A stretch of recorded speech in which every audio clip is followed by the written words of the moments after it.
Factum Sonoro, la información a tus oídos.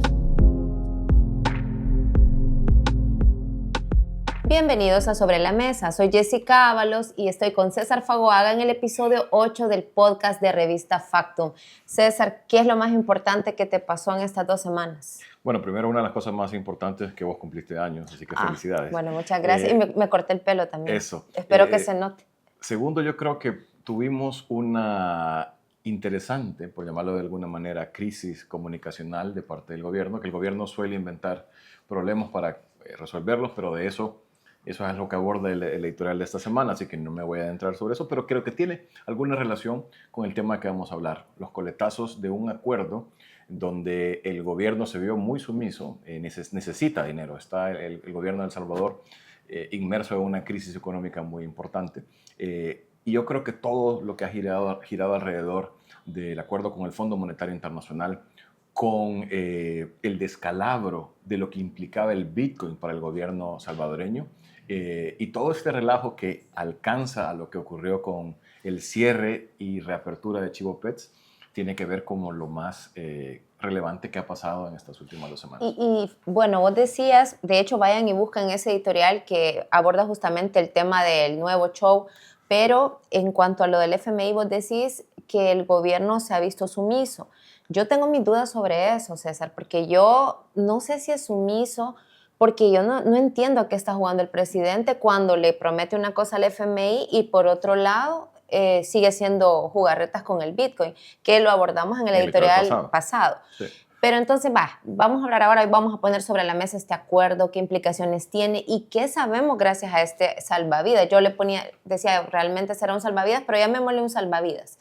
Empecemos por decir qué sabemos hasta hoy gracias a este acuerdo, porque a mí lo que más me ha gustado de que se firmara este acuerdo es que gracias al FMI hemos sabido cosas que estaban ocultas. Así es. Y que este gobierno se había empecinado en ocultarlas porque no le convenía que supiéramos estas cosas. Hagamos un recuento. ¿Qué sabemos hasta ahora? Empiezo yo. Chivo Pet quebrado, porque gracias a este acuerdo el gobierno tuvo que publicar los balances financieros y nos damos cuenta que eso está en bancarrota, que fue un fracaso. Lo que ya veíamos venir, porque lo habían advertido los periodistas, lo había advertido la oposición, que el experimento Bitcoin fue un fracaso total y rotundo y que además le dejó pérdidas a este país.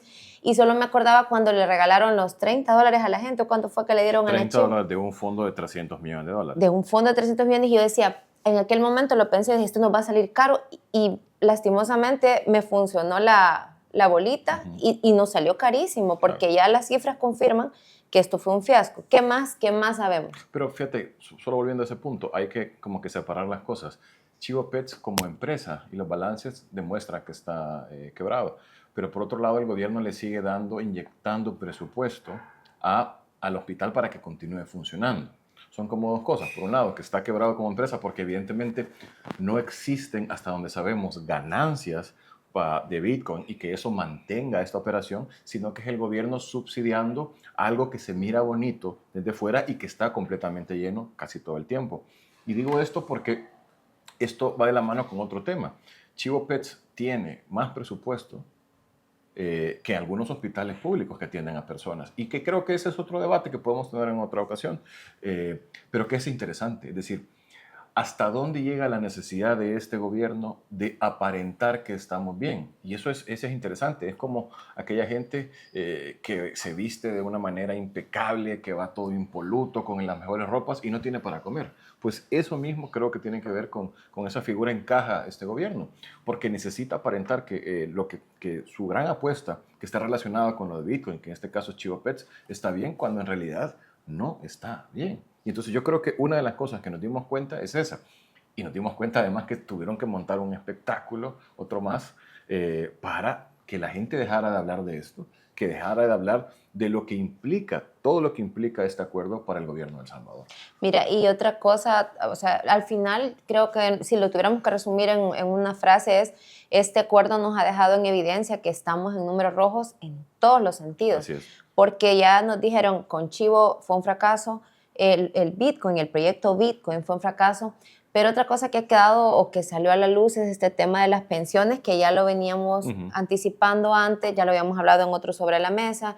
El diario de hoy publicó esto de los $8 de cada 10 que había ocupado el gobierno. Y gracias a este acuerdo sabemos que solo vamos a tener, o que la gente va a tener de la cuenta de garantía solidaria hasta 2027. Es decir, actualmente, si se adelantara el tiempo y vamos a 2027, no hay dinero para que la gente cobre pensión. Así es. Esa es otra de las cosas que se han revelado por este acuerdo. Y una cosa que me parece como, creo que de las más, ya se sabía que el fondo iba a exigir esto, que se ajustara un poco el gasto y que el gobierno ordenara sus gastos, y es justamente que le han exigido al gobierno que no solo transparente a quién le está comprando, que transparente las empresas que son públicas, todas estas sociedades que fundaron, sino que también haga un recorte, ¿no? Que es lo que ya veníamos viendo en estos meses que pasaron, cuando recortaron el fondo a salud, a educación. Pero yo te quería preguntar, ¿crees vos realmente que con tal de obtener estos 1.400 millones de dólares, este gobierno está dispuesto a acabar con el despilfarro y el derroche con el que han venido manejando las finanzas públicas en los últimos 6 años?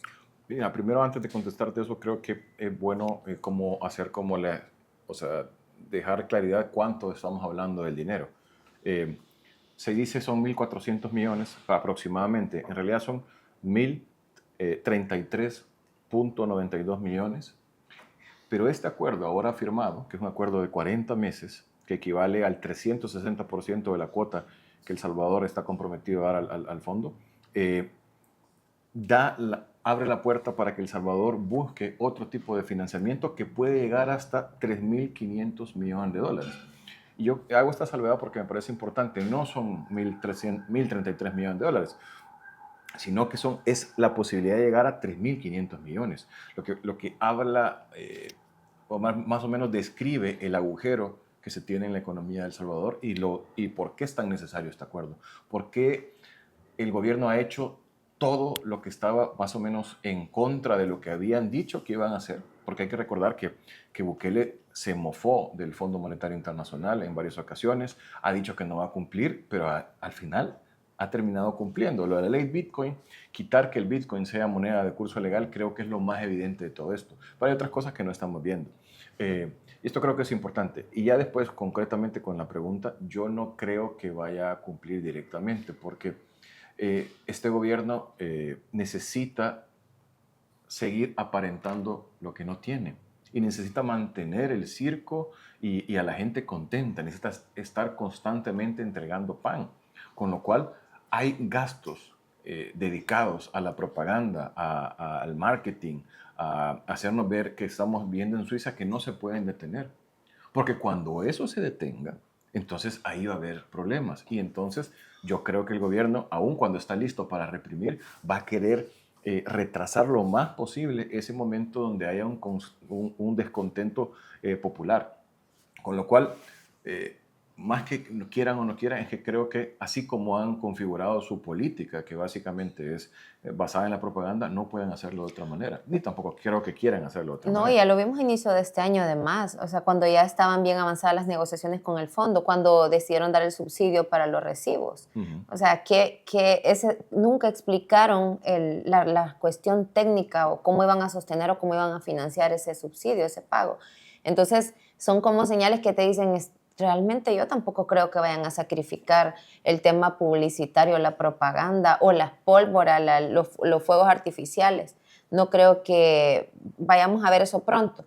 Y lo que sí estamos viendo, porque eso lo revelan las cifras, es que están sacrificando el gasto social, educación, salud, porque cada vez vemos más gente quejándose en las redes sociales de que no tienen medicamentos, que no encuentran medicamentos en los hospitales, en el seguro, que la cita con el especialista se las dejan hasta 2026.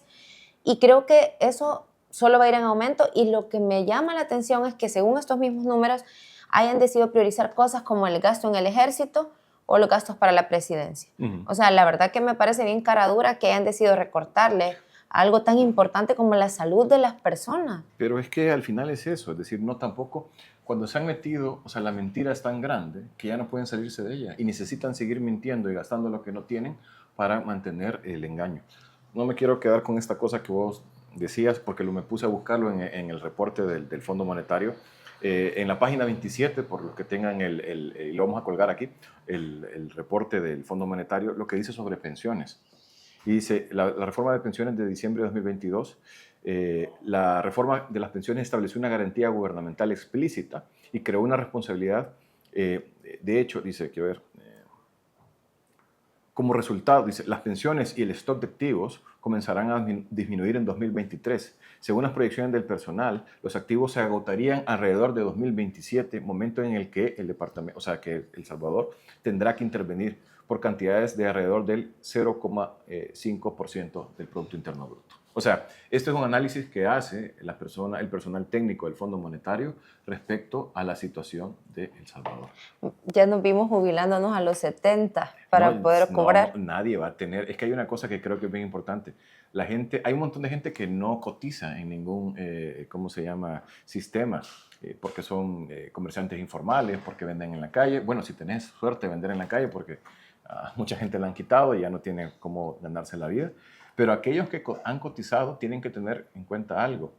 Este gobierno ha sustraído casi todos los fondos que hay ahí. Este documento es lapidario porque presenta una realidad muy devastadora. En 2 años, en poco menos de 2 años, esas reservas se están acabando porque el gobierno, no solo digamos, ha seguido la línea irresponsable de gobiernos que han metido a la mano, como lo hicieron el gobierno de Saca, el gobierno de Funes, el gobierno de Sánchez Serén. Y el gobierno de Bukele, lo que pasa es que está metiéndolo todavía con más ahínco, pero están metiéndole dinero que no es de ellos, es de los cotizantes que creían que estaban ahorrando para su futuro. No están, porque el gobierno está utilizando ese dinero para cualquier otro gasto, para publicidad, para propaganda y no para pensar en el futuro. Y eso sumado a lo que vos decías, es un panorama bien complicado.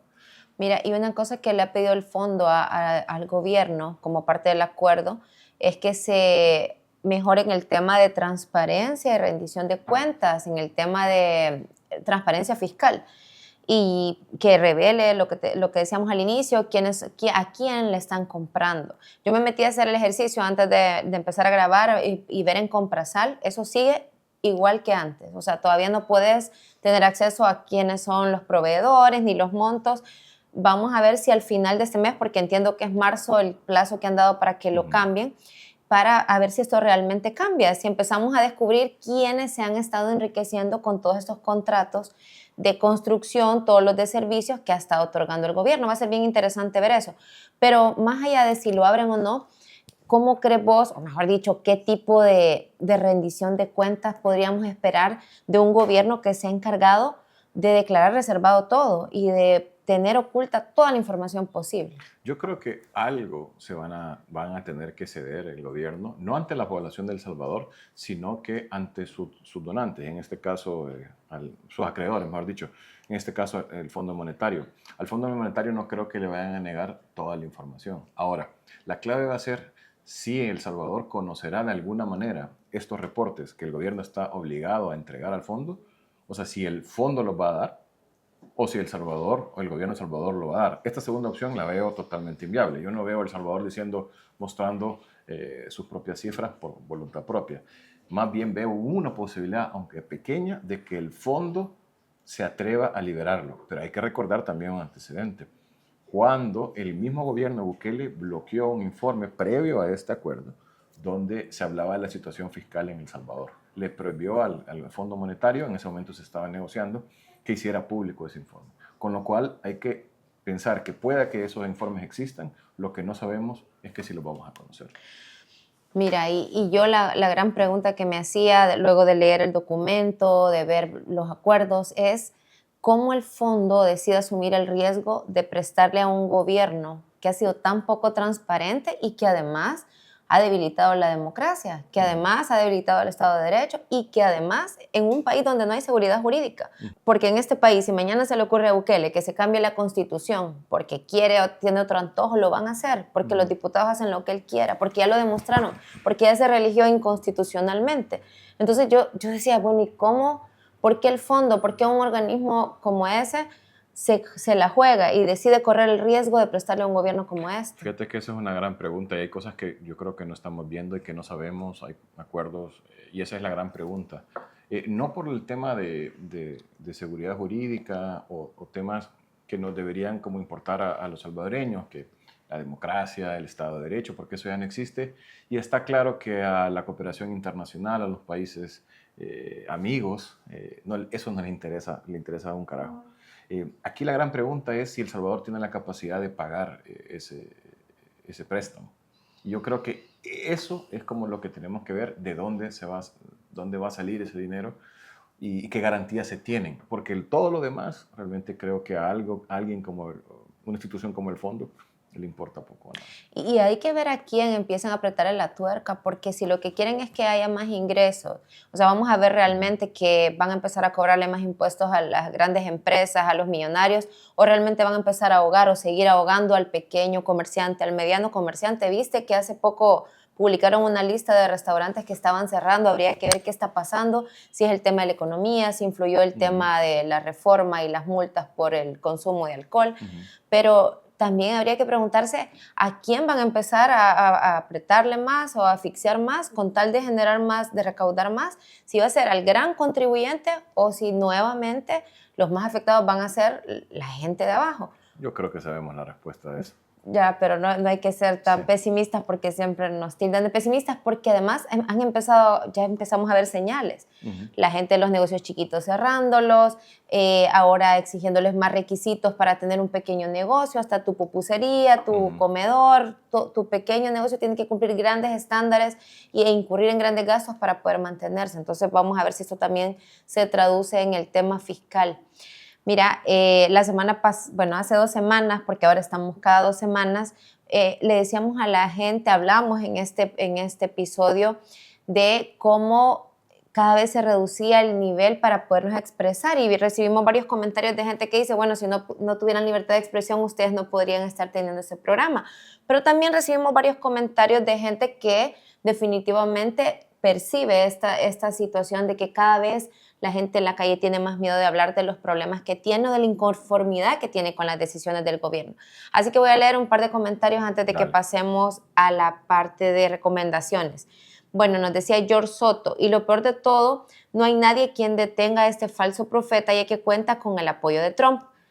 Y puse ese primero justamente porque esto del fondo tampoco creamos que es casualidad que lo hayan aprobado cuando Donald Trump llega al gobierno. O sea, hay que recordar que Estados Unidos es de los principales accionistas del Fondo Monetario. O sea, ese directorio, esa junta no va a tomar una decisión. Al final es una decisión política. O sea, si es técnica, porque viene una comitiva, hace los estudios, pero también hay una decisión política de fondo. Y recordemos que ahorita el gobierno tiene un gran espaldarazo del gobierno de Estados Unidos. Luego Verónica Enríquez nos decía, ¿cuánto es 2 más 2? 4 perfecto lo vamos a llamar. ¿Cuánto es 2 más 2? Lo que usted quiera, contratado. Así se comportó el dueño del pollo campero. Es guatemalteco, pero podemos decir que es salvadoreño, presidente. En alusión a lo que hablábamos en el programa pasado de cómo el empresariado también está siguiendo este juego. Y luego Juan Proc nos puso, lo que sucede es que si te opones, la misma gente te empieza a llamar foca y otros seudónimos. Los salvadoreños también son intolerantes y empiezan a atacarte y hasta te amenazan a muerte. Esa es la idiosincrasia del mismo pueblo. Así era con Funes hasta que le robó. Y luego Julio César Vázquez, se debe exigir la creación de la CICIG, presión social para ello. El gobierno está combatiendo la corrupción, pero de mentira. Los ministros y los diputados están blindados. Así que, o sea, realmente estuvo parejo, fíjate, no hubo mucho, o sea, hubo mucha gente que decía que sí, que realmente se ha reducido la libertad de expresión, que cada vez la gente tiene más miedo a opinar, pero también había gente que decía que, pero eso no los he leído, como que no fuera democracia, solo leí los que decían que no hay libertad de expresión, pero los pueden ir a buscar.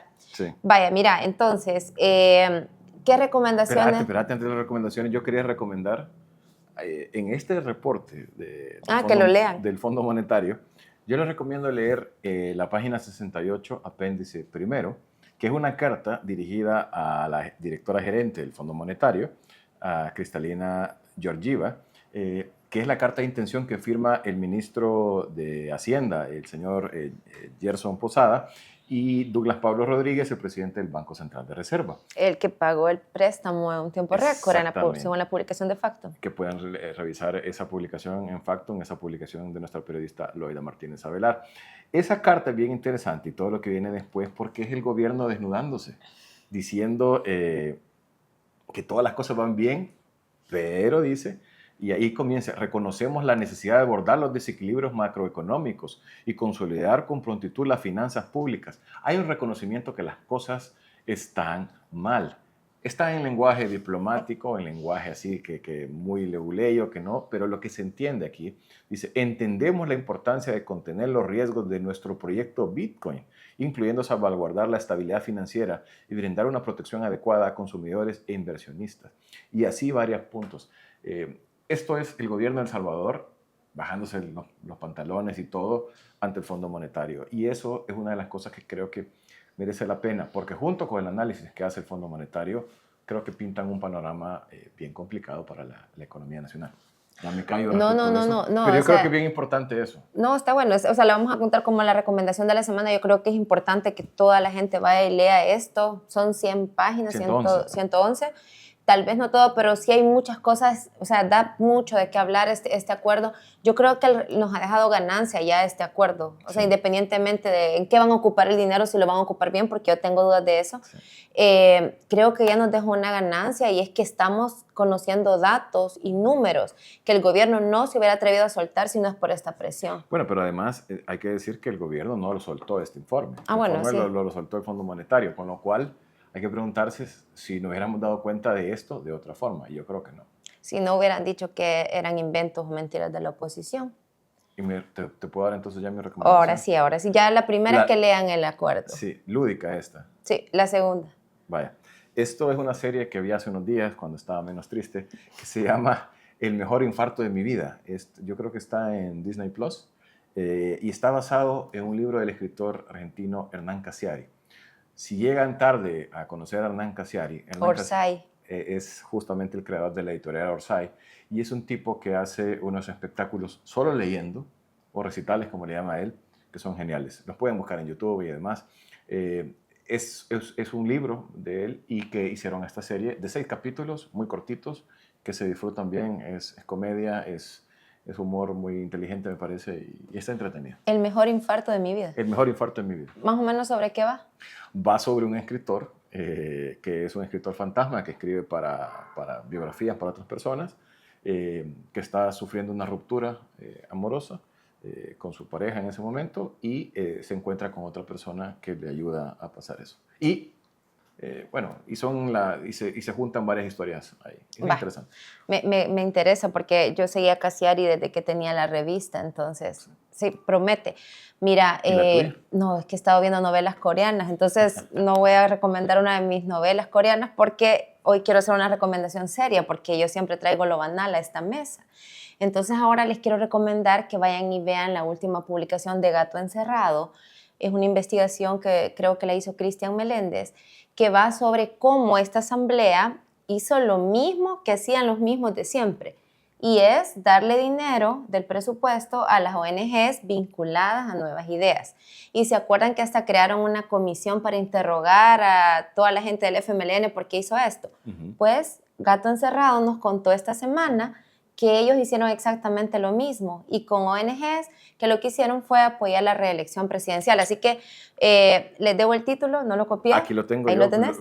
Asamblea Legislativa otorgó fondos públicos a organizaciones con vínculos partidarios y una de esas promovió la reelección de Bukele. Así se titula la nota firmada por Cristian Meléndez, se publicó el 12 de marzo. Sí, así que vayan, véanla, está muy buena porque... ¿Y quién es cómo se llama, el gallego en esta historia? No, fíjate no hay que no hay un gallego, pero bueno, creo que el diputado Caleb es el que viaja, porque es una organización que incluso lo llevó a Estados Unidos y han estado surgiendo otros datitos interesantes de los viajes de los diputados también, pero esto creo que no lo publicó Gato, sino creo que el diario de hoy, pero esta me gustó porque al final te das cuenta que la historia se repite y por mucho que te digan que no son iguales, terminan haciendo las mismas cosas de lo que hicieron los políticos del pasado. Así es, así que...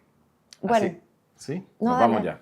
nos vamos, pero antes de irnos, solo que recordemos que seguimos con una campaña de recaudación de fondos. Fíjate que antes de irnos quisiera que hiciéramos rápidamente una aclaración, porque han estado entrecomillando independientes, que los medios independientes están pidiendo ayuda y se burlan de la palabra independientes.